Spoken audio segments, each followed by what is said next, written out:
We have breaking news right now. Fox News Digital has obtained exclusive documents which show that in 2015, then Vice President Joe Biden blocked the dissemination of intelligence which showed Ukrainian officials were concerned with his family's corrupt business ties.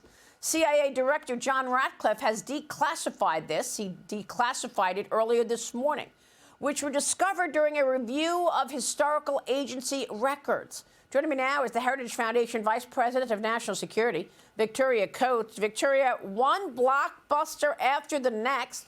Thank you for joining us. I know you're covering national security largely, and I want to get your take about this declassified information now, which shows Ukraine was worried about Joe Biden and his family accepting money. Tell us your thoughts on the impact to national security.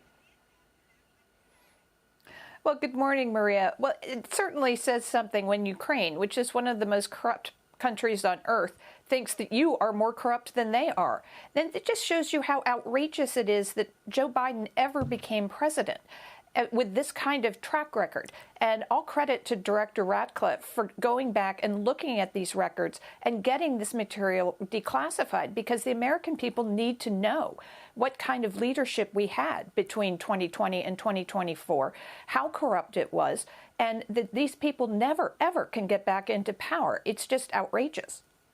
Well, it is outrageous, but the whole time when we were discovering all of this information of the Biden family accepting millions of dollars, tens of millions from China, and then there was, you know, the Ukrainians putting his son on the board of the oil and gas company. I mean, all along, what was the relations between the U.S. and Ukraine? Did that dictate decisions in terms of aiding Ukraine?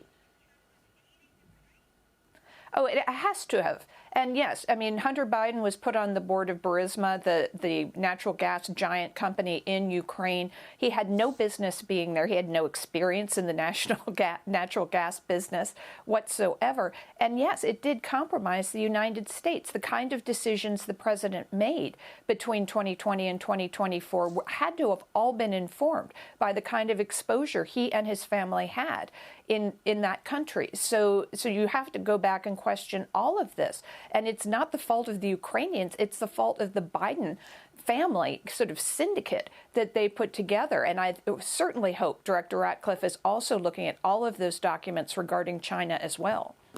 Yeah, exactly. I'd like to see the China documents, because China was such a critical adversary. And, you know, as soon as Joe Biden came into office, he canceled the China initiative, right? That's something that President Trump put in place so that he could hold people account who were sharing intellectual property with the Chinese and not telling the U.S. government about it. So there's more to come on that for sure.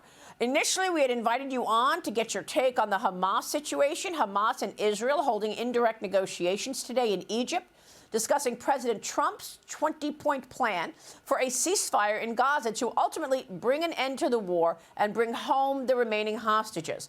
Today, of course, marks 2 years, exactly to the day, since Hamas's brutal attack on Israel. Victoria, what are your thoughts on the president's 20-point plan? Do we believe that, in fact, Hamas will release the hostages and disarm? Well, it's amazing to think that we're 2 years on from October 7th, 2023, that horrible, horrible day when Hamas started all of this. And that's the critical point, Maria. Hamas started this. Israel didn't. Israel's trying to defend itself. The president finally has come in, and all credit to President Trump and Secretary Rubio for the work they did last month at the United Nations General Assembly to put together this plan with Arab partners and allies. And that's what's new here, that we've got the entire Arab world uniting behind this plan. Israel's behind this plan. So I'm maybe less pessimistic than I might have been a week ago that we could get some progress out of Egypt today with Jared Kushner, Special Envoy Witkoff there negotiating to try to bring those hostages home and put this plan into place. We are, of course, dealing with Hamas, so that's always a wild card, a question mark, but we're at least making some concrete progress. Yeah, I mean, look, we have to see if, in fact, they are going to release the hostages. I think you're getting pushback in terms of Hamas not wanting to disarm. But what are the metrics that you're watching closely to understand whether or not we actually will see a commitment to this promise?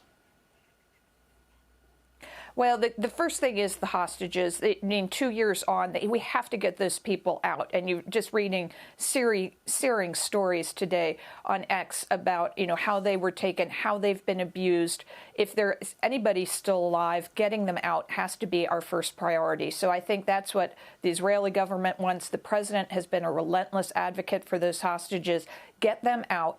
If Hamas makes good on that, then we can go forward. And of course, Hamas doesn't want to disarm. Of course, they want to keep political control of Gaza.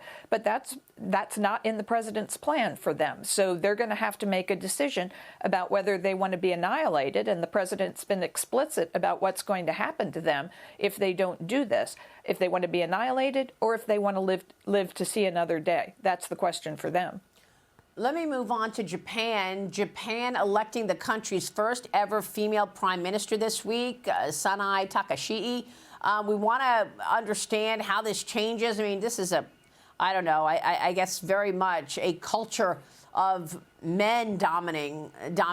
And now you've got a new prime minister who is the first female coming in. President Trump commenting on Truth Social, writing Japan has just elected its first female prime minister, a highly respected person of great wisdom and strength. This is tremendous news for the incredible people of Japan.